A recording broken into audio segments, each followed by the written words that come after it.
Assalamualaikum semua. Selamat datang ke kelas matematik Cikgu Farhani. Hari ini kita akan belajar topik pecahan dalam subtopik tambah pecahan. Macam mana kita nak tambah nombor pecahan? Okey, untuk paparan ni kita ada 1/5 tambah 2/5. Kena ingat ya, untuk selesaikan soalan ini, kita kena tengok bahagian penyebut. Penyebut berada di mana? Penyebut berada di bahagian bawah. Okey, nombor yang pertama penyebut dia adalah 5. Nombor yang kedua penyebut dia juga adalah 5. Kalau sama, baru kita boleh tambahkan. Jadinya kita tulis dulu penyebut dia. Sebab penyebut dia sama kan? Okey, kita tulis penyebut dia 5. Okey, sekarang kita tambahkan bahagian pengangka. Okey, 1 tambah 2 sama dengan 3. Okey. Jadi jawapannya adalah 3/5. Adakah 3/5 berada dalam bentuk pecahan termudah?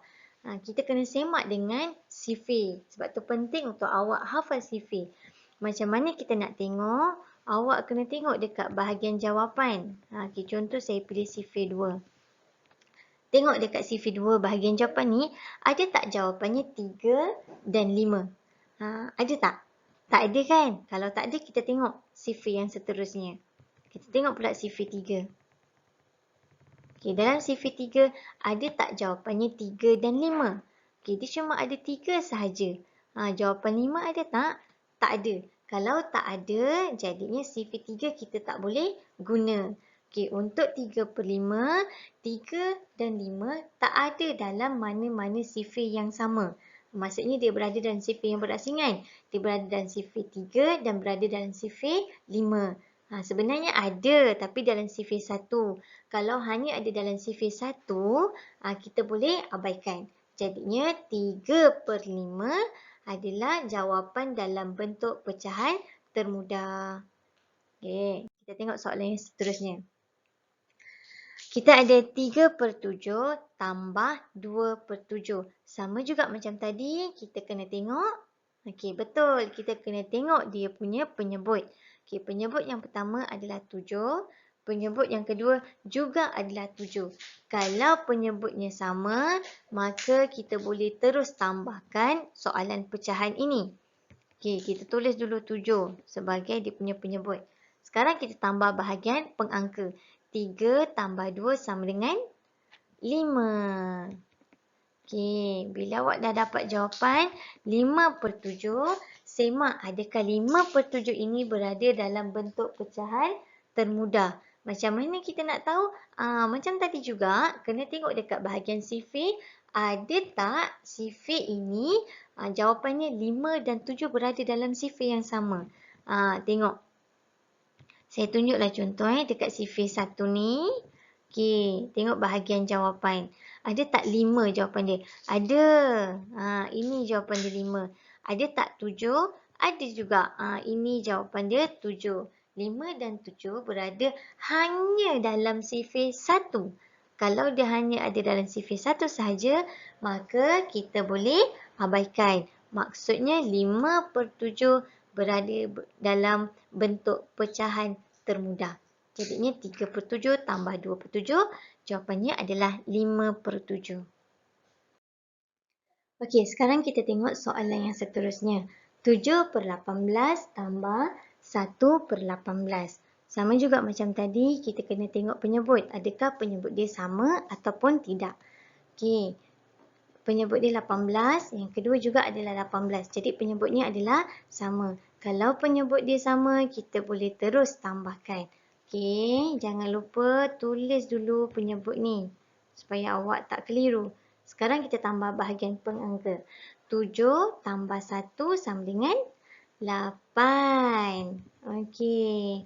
Awak kena sentiasa semak adakah 8/18 berada dalam bentuk pecahan termudah.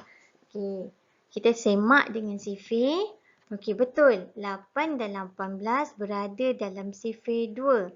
Iaitu ini 2 darab 4 sama dengan 18. 2 darab 9 sama dengan 18. Kita kena semak dengan sifir-sifir lain. Ada tak 8 dan 18 ni berada dekat dalam mana-mana sifir? Kita tengok sifir 3. Sifir 3 cuma ada 18 sahaja. 8 tak ada. Jadi sifir 3 tidak boleh digunakan. Dalam sifir 8 dia ada 4. Maaf, dia ada 8 sahaja. Jawapannya ada 8 sahaja. 18 dia tak ada. Jadi sifir 4 tidak boleh digunakan. Dalam sifir 5 tak ada pun jawapannya 8 dan 18. Jadi sifir 5 pun kita tak boleh gunakan. Okey, kalau kita semak dengan sifir-sifir lain pun sama. Dia tak ada 8 dan 18 dalam jawapan sifir yang sama. Kecuali dalam sifir 2. Jadinya, kita kena bahagikan 8 dan 18 ini dengan 2. Kalau atas bahagi 2, bawah pun kita kena bahagi 2. Okey, jadi sekarang 8 bahagi 2 sama dengan 4. Okey, pandai. Okey, 18 bahagi 2 sama dengan 9.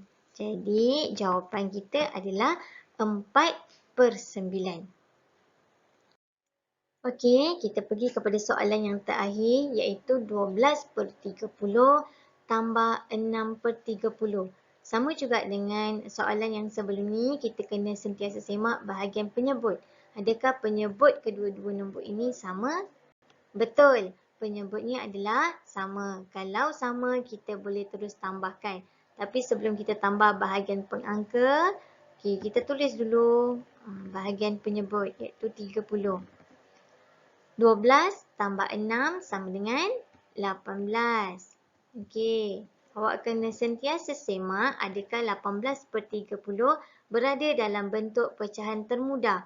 Awak kena tengok, ada tak sifir yang jawapannya ada 18 dan 30?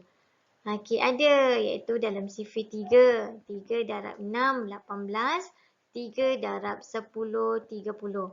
Kita kena semak juga dengan sifir-sifir yang lain. Ada tak jawapannya 18 dan 30? Ada, iaitu dekat dalam sifir 6. Okey, 6 darab 3, 18. 6 darab 5, 30. Dalam keadaan ni kita ada dua sifir, iaitu sifir 3 dan sifir 6. Jadi kita nak guna sifir yang mana? Kalau ada lebih daripada satu sifir, kena pastikan awak guna sifir yang lebih besar, iaitu sifir 6. Jadinya 18 dan 30 kita kena bahagikan dengan 6. 18 bahagi 6 sama dengan 3. 30 bahagi 6 sama dengan 5. Jadi jawapan kita adalah 3/5. Okey, selamat menjawab soalan.